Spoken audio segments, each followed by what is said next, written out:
I don't have kids and I have no experience with babies or motherhood or children.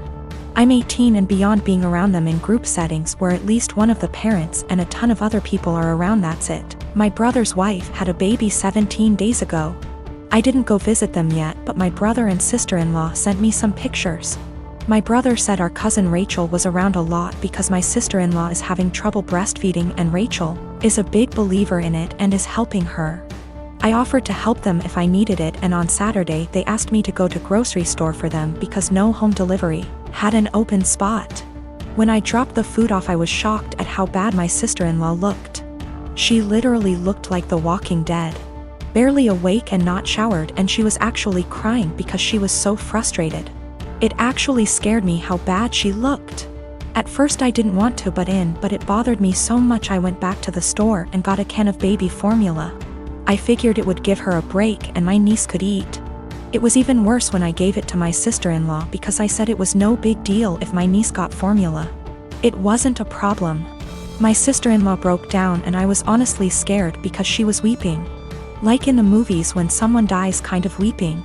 No one told her it was okay not to breastfeed.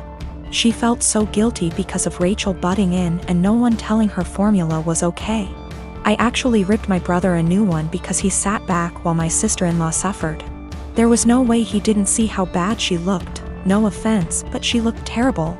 I got my sister-in-law to shower after my niece ate and fell asleep, and I changed the sheets on the bed and told my sister-in-law to sleep while my niece slept, and I said I would get more baby formula.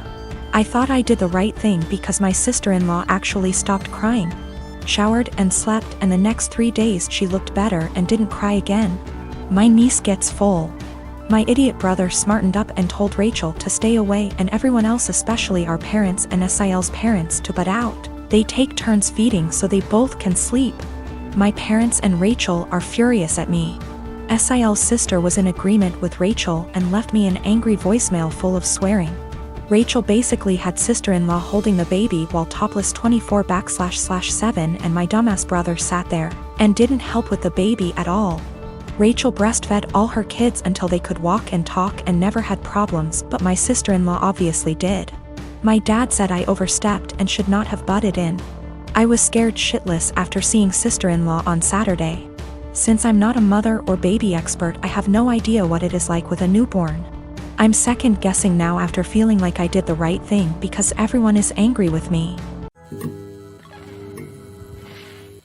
Been with Stephanie for a little over 3 years. More or less relationship is good. She tends to be way overdramatic when we fight, which isn't often. But I can usually talk her down and things work out. When Stephanie and I first started dating, she mentioned a few times in kind of a mysterious, I thought it was attention-seeking, still do, way that she had some kind of mental illness or mental health struggle. Eventually, probably 2 or 3 months in, she came out and told me in a really serious conversation that she has body dysmorphia and thinks she's obese and hates herself for it. Now let me be clear, I love her the way she is, wouldn't change a thing. I don't mind her weight whatsoever.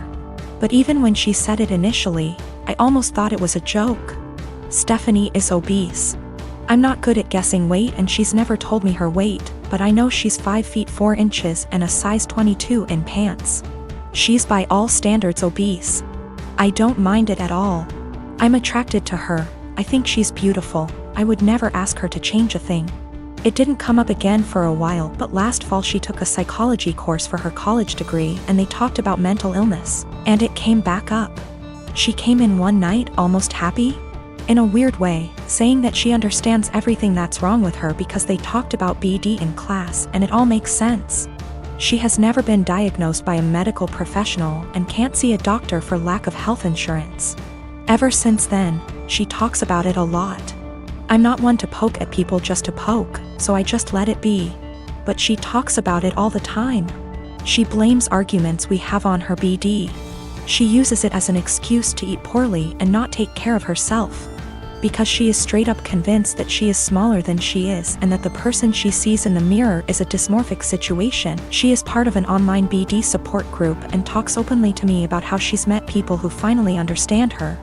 And she gives them advice and guidance based on her struggle with BD. She's pointed to actresses like Mindy Kaling and compared the actress's body to her actual body versus BD body. And says it's nice to see herself represented on screen. No offense intended to my girlfriend, but that's not her body type. She is much bigger than that. I'm getting to the point where I don't know what to do. She uses it as an excuse for all her behavior. I honestly don't know if she truly thinks she has BD or if she just uses it to justify herself. When we first moved in together, she would cover all the sizes on the tags of her clothes with Sharpie so I wouldn't see them. She's since stopped doing that, or only does it when she remembers. But it made me think she might be aware of her size and just tries to pretend she has BD so no one can talk to her about it. I know this is a weird situation. I'd like to get her or us into counseling, but she doesn't have insurance and goes to a community college that doesn't offer student mental health services. I'm not sure what to do. My son Simon, he is 16, moved out of the room he used to share with his little brother and got his own room a few months back. Ever since, he's been complaining about his mom barging in without knocking and interrupting his sleep and studying. Sometimes when he's changing. I know that she's his mother, but he says he's got his own room and has a job and is learning to become an independent adult, but doesn't feel like his privacy is being respected even when that's his mom. He says he's not a kid anymore and is entitled to at least get a knock on the door before she comes in. He was getting tired of her not listening to him, so he came to me and said, "Dad, you need to help me set some clear boundaries with Mom." So I spoke to her about her need to knock before entering Simon's room. She was like, "What? And no, we're family, not strangers. Do you really expect me to foolishly knock on the door 5 times a day? That's ridiculous. Also, the knocks doors in their own home?" I told her my family, for instance. She made a face, then went on a rant about how my family hate each other's and the way they treat each other's like they were strangers is shameful. I told her family or strangers, it's about respecting one's privacy. We had an argument about it and I told her if she wasn't going to stop with the barging and refuse to knock on the door before entering, then our son will get a lock. She did it again at 11 p.m. She barged in when our son was asleep. He jumped up because he got scared. Once he told me this, I told him to go ahead and get a lock and pay for it with his own money. There was literally no other way. My wife saw it and got upset, and my brother was visiting when she was raising her voice at me if I really went ahead and got a lock for Simon despite her disapproval, and said that I caught her off guard and it's not okay. Because this teaches our children that they can manipulate one parent into doing what they want. I told her that Simon got the lock, not me, and I already warned her about the possibility of him getting a lock because he was getting tired of her boundary crossing. So she should have expected this outcome. She mentioned the same above points in her defense and said locks mean secrets, and that's not good. My brother was sitting watching while she was complaining. She began chewing him out when he asked her to let Simon keep the lock and said it wasn't a big deal. She stopped talking to me and Simon till we removed the lock, but I've no intentions on doing that.